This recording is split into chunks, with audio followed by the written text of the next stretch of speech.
tandaan mo, Shaira, ha? Ako ang reyna dito. Squatter ka lang. Hindi unli ang pasensya ko sa'yo. Intindi?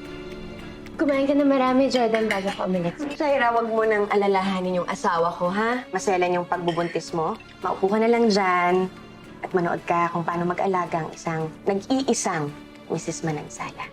Gusto lang kitang pasalamatan dahil iniligtas mo ko sa mga nagtangkang dumukot sa akin. Di ba dati ka rin kalasag? Nagbabalik loob na po talaga ako sa pamahalaan. Nais namin suklian ang kabayanihan mo, Leon. Tutulungan ka ng asawa ko para maaprubahan ang hinihingi niyong amnestiya sa gobyerno. Marami pong salamat. Ba't ka umiiyak? Jordan, kasi napagkakinipan ko yung mga magnanakaw na pumasok doon sa bahay natin. Sobrang natatakot ako. Akala ko talaga totoo yung panaginip ko. Pwede ba samahan mo muna ako?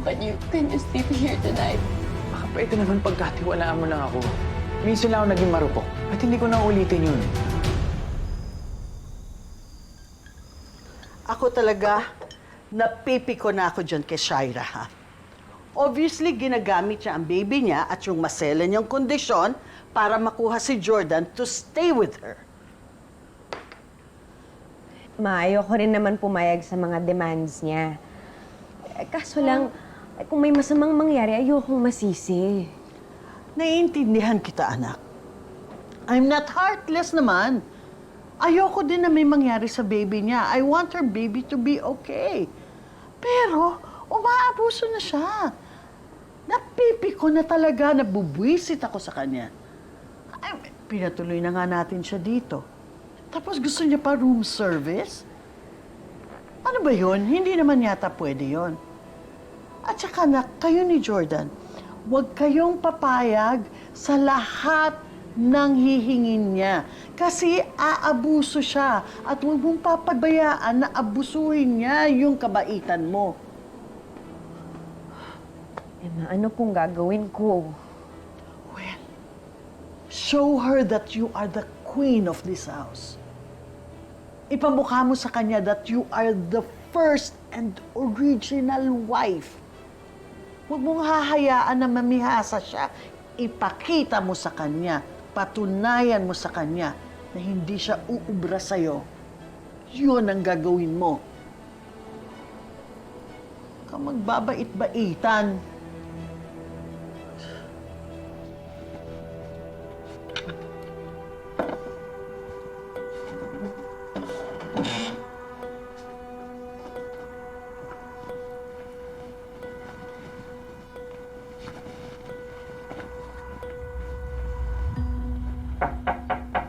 Come in, it's open.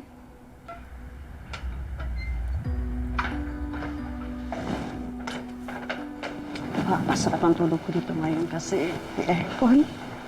Teka, sandali. Anong ginagawa mo? Ba't may dala kang mattress? Ano ma'am, utos lang po to ni Ma'am Christy para may makasama daw po kayo. What the hell are you trying to say? Ano sinasabi nito? Jordan! Ano to? This is outrageous. You want me to share a room with your maid? Di ba ang sabi mo natatakot ka matulog? Kaya ito si IML, di sasamahan ka niya. Ang ganda nga nito eh, para kung may emergency, utusan mo siya.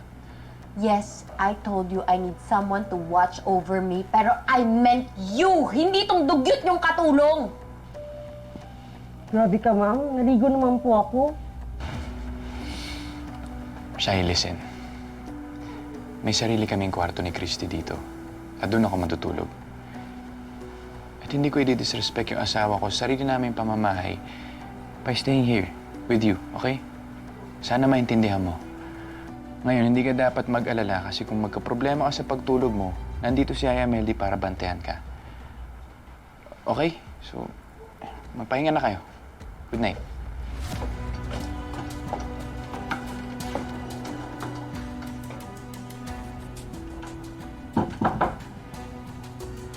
Ikaw walang hiya ka. Subukan mo lang talagang humilik. Tatabunan ko ng unan yung ulo mo! Buisit!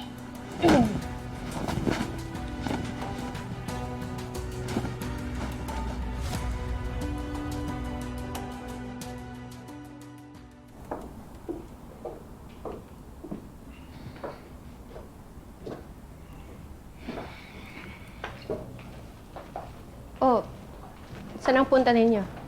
Sasamahan ko lang si Christy sa prenatal check-up niya. Tapos baka dumaan na rin kami ng hospital para kay Jeff. Tapos yung nurse mo, on the way home, interviewin ko na siya para makapagsimula na. In short, busy yung asawa ko today. Kaya enjoyin mo muna yung me time mo.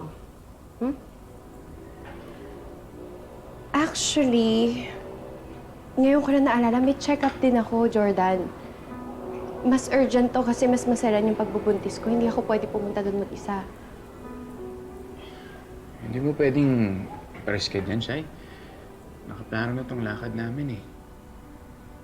And for your information, Shaira, kahit hindi maselan ang pagbubuntis ko, importante pa rin yung check-up ko today.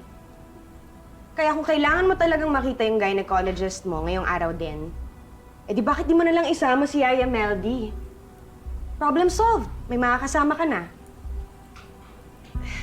Ayoko magsama ng yaya kasi hindi naman siya yung tatay ng pinagbubuntis ko. Okay, edi... Bakit hindi na lang natin papiliin si Jordan? Ano, babe? Kanino ka sasama?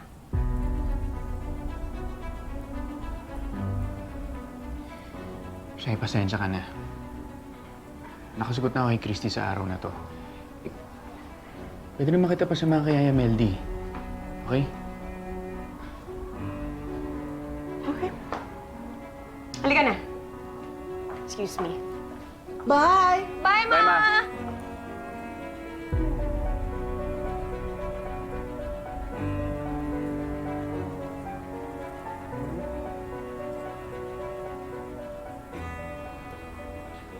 Huwag kasing makulit.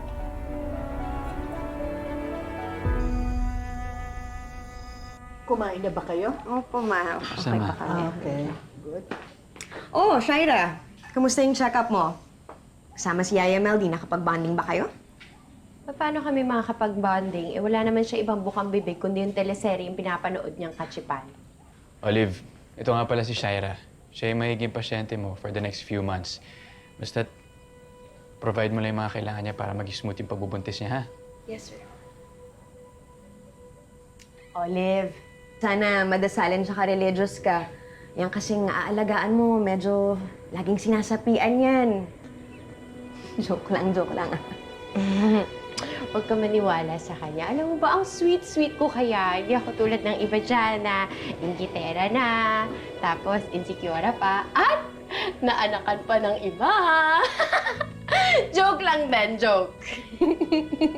At ngayon, na meron ka ng private nurse, pwede ka nang umuwi sa bahay mo. Hindi ba, Shaira? Yes, Ma. Alam mo, babe, ihatid mo na rin siya.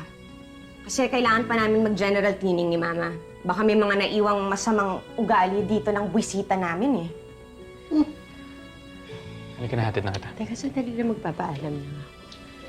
Thank you nga pala ha, Christy. Sana happy ka ngayon dito sa little victory mo. Pero huwag ka muna magpa-victory party kasi this is far from being over. Dahil sa susunod nating pagkikita, I will swear to you na ikaw naman ang uuwing duhaan at magiging talunan. Are you declaring war? Isn't it obvious? Okay. Hindi ako natatakot sa'yo. Kahit anong laban pa yan, kahit saang lugar, hindi kita atrasan. Pwede tayo. Hatid na kita. Let's go.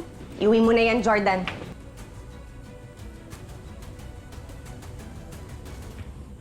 That's my girl. Okay ba, Ma? Yes, of course, of course, of course. Wala siyang nasagot eh.